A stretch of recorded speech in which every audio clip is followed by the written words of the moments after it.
It doesn't matter how high the price of silver gets. If you can't sell your silver, then what's the point of silver stacking? I'll explain what's going on in this present liquidity crisis and how you can protect yourself by stacking smart and by being aware of what's going on in the market. Let's explore!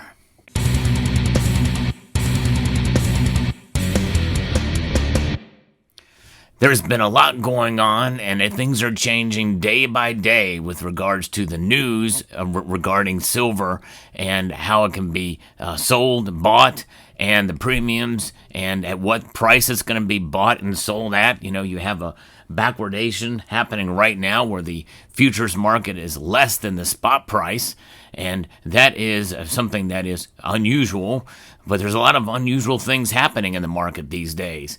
And we have to be agile. I've talked about this many times on my channel, and that's why I believe in diversification, even from within a single precious metal like silver.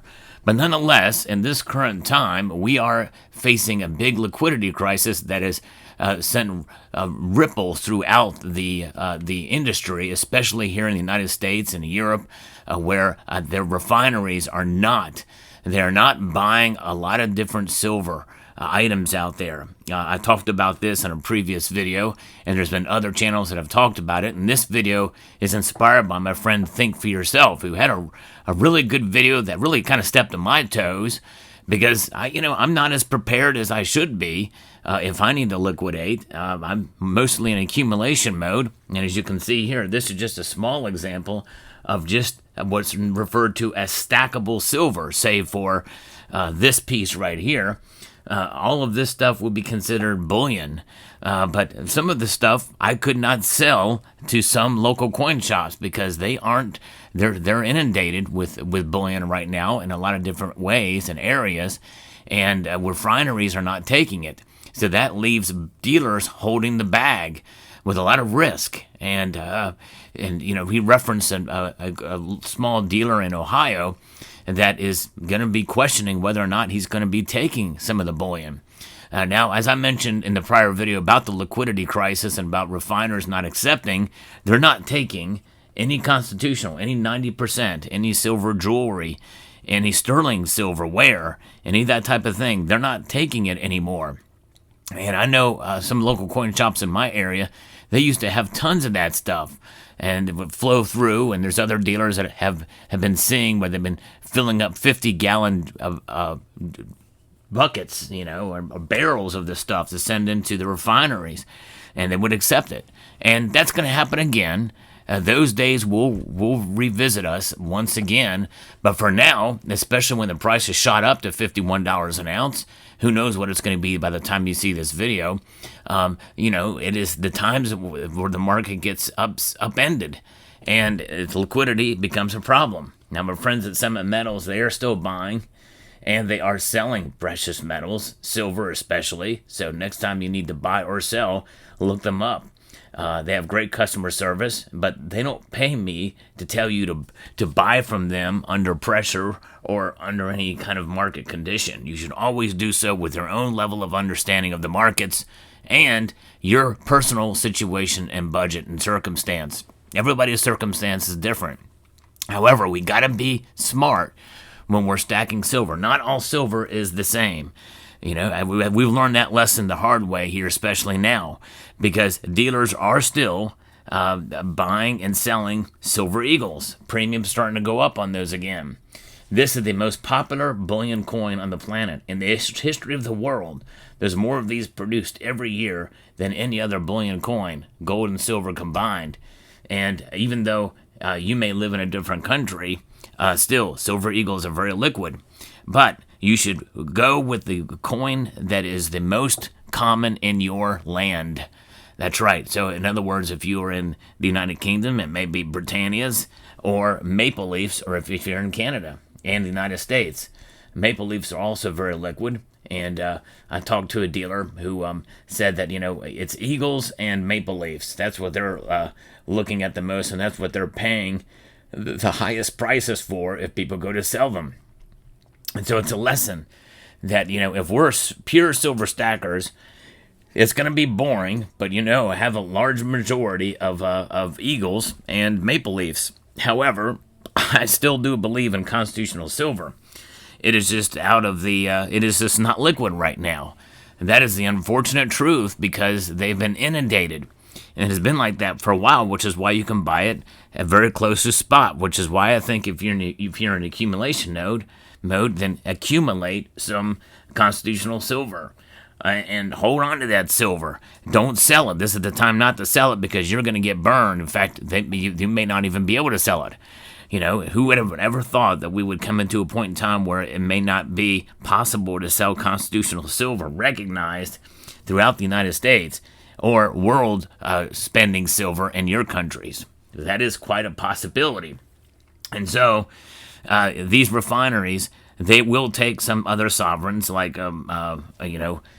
kangaroos or other foreign products that are coins, sovereign silver, but things like bars they're not taking as much 10-ounce bars. But I believe in having a variety of this stuff because sooner or later the market is going to come back to some level of normalcy. We will get through this in one way or another, and what the back end of that will be, who knows where the price is going to be. But the thing is, the price of silver has shot up so fast and so quick that everybody is trying to adjust, and there's been a dislocation in the market, and that's created this liquidity crisis. And by the way, the shortages of silver that we're seeing are happening essentially coming together at the apex over at the LBMA. The LBMA is really seeing the that's really where real stress and strain is to fulfill those paper contracts out there. It's become a physical market. Notwithstanding, there is plenty of silver around. It's just not in the form that the big players want it in. And for those of us who are stacking silver, bars are kind of out of favor right now. It is unusual because you would think that this stuff would be much easier to process than even 1-ounce bullion coins. But that's not the case. Or at least that's not how it's perceived. And then collectible stuff, this is just one example here, and poured silver and the stuff like that, dealers do not want it, or collectible silver. And I have a lot of this stuff, and I buy it just because I enjoy it. I think it's cool. Now this piece here, I think I got for close to spot price. Stuff that looks cool, I'm buying it, but if I wanted to sell it, I may not be able to sell it now. So I'm stuck. I'm not holding the bag, I'm just holding the silver. To me, that's okay because I'm not in a point where I need to liquidate. But it can be a problem down the road if you are a stacker, and especially if you are a collector. If you're a collector of silver, you're in a world of hurt. And I have probably a lot more collectible type silver or stuff like this that's a bullion that's out of favor right now than Eagles. So should I change my strategy and stack more Eagles? I don't know. That's another thing too, is being versatile I think is good. And you have to be agile with the markets. I have enough silver Eagles that if I needed to liquidate, I could in a time of stress or financial stress or what have you. But I think the best way to prepare yourself is to be versatile. But I think you can never go wrong with Eagles except for when the premiums are too high on them, much like what we saw during the original silver squeeze movement. Premiums way too high on silver Eagles whenever you went to buy them, and whenever you went to sell them, they were also very high. You could get a lot more for them, but the spread between the buyback price and the sell price was greater than what it would be for other types of bullion. So keep that in mind too. We must be agile with the market. Conditions change. Not all silver is created equal. We're learning that the hard way now. Silver is silver to some extent, but if you can't sell it, it becomes a lot less valuable, doesn't it? But also, have some of these on hand so that if a silver price skyrockets like it is doing now and you think, okay, I'm going to come out ahead by selling some of this stuff and you can't sell it and you need money for an emergency, have some of these on hand. I've always been a proponent of protecting your stack, and you protect your stack with fiat dollars. I know it sounds crazy, but this is a perfect example of that we're seeing right now in the silver market, especially from dealers all across the country now saying that they've got the same emails from the big refiners like Metalor and others that will not take any of this stuff, or very few of this stuff, certainly not any of this stuff. And so they're left, and the coin shops are under strain right now. So this is the thing we have to keep in mind, folks. So the idea and the understanding is that, just because we have a high silver price does not mean that is going to be a good thing with some of the silver that you may be holding in your hand. So we're squeezing it out. We have to squeeze out, the positions that we have we're in, and there's going to be other avenues from which you can liquidate, and that's the other aspect of how you can protect yourself too. Because just because refineries won't take it, local coin shops won't be left, with that risk of holding all this silver. You can still take stuff like this that is genuine and find other avenues to sell it. Yes, you can. And one way is like calling a dealer like Summit Metals, who will still take this stuff. But there's also peer-to-peer transactions as well. And other ways, there's some risk associated with that. Understand those risks before you do it. But be versatile. But also, if you are a pure silver stacker, I think it's a good idea to have Silver Eagles as a pretty good portion of your stack. And I think that is a lesson that I think we should take into account and consider. But time your buys on those stuff. Don't pay more premiums than you have to. Find the best deal you can for them from wherever you can. And understanding that and knowing that, I think, is going to help you down the road. So thanks again to Think For Yourself for inspiring this video. A good lesson here for us all. Be versatile and be diversified, but be smart.